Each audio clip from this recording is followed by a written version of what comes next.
Ačiū už galimybę paklausti. Valstybės kontrolė paprastai pati nusprendžia, ką audituos ir susidaro išankstinį planą, kur reikia valstybės kontrolės dėmesio ir kur kyla valstybėje didžiausios rizikos. Tai, kad politikai imtųsi pavedinėti arba užsakinėti auditus yra itin retas atvejis. Man net sunku prisiminti, kad toks kažkada būtų buvęs.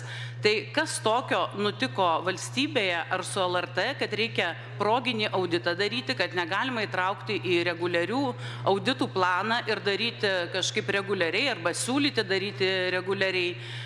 Kas tokio naujo atsitiko nuo paskutinio audito, kuris atliktas ne taip ir seniai, arba nuo pavyzdžiui tada, kai buvo tvirtinama LRT ataskaita.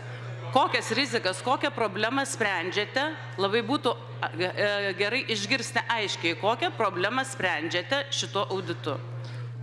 Ačiū už Jūsų klausimą.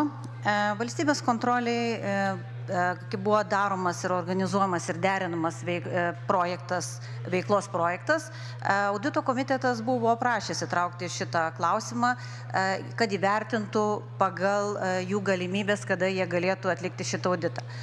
Valstybės kontrolė, kadangi susiplanavus buvo šito plano, jie nebuvo sudarę, todėl manau, kad Seimo nariai ir gaunantis nemažai pranešimų ir iš viešosios erdvės dėl LRT būtent didelio ženklaus padidėjimo būtent ir kilo klausimas įvertinti, ar tikrai jos yra naudojamos šitos lėšos efektyviai, žinant į ateitį, kad biudžeto išlaidos taip pat ženkliai didės. Tai aš manau, kad auditas atlikdamas efektyviai, galbūt net ir parodys, kad galbūt būtent LRT trūksta dar daugiau lėšų, kad dirbtų efektyviai. Tai aš manau, kad nereikia bijoti audito, kuris, manau, parodys dar geriau, kaip ir tvarkingiau būtų panaudojamos biudžeto lėšos.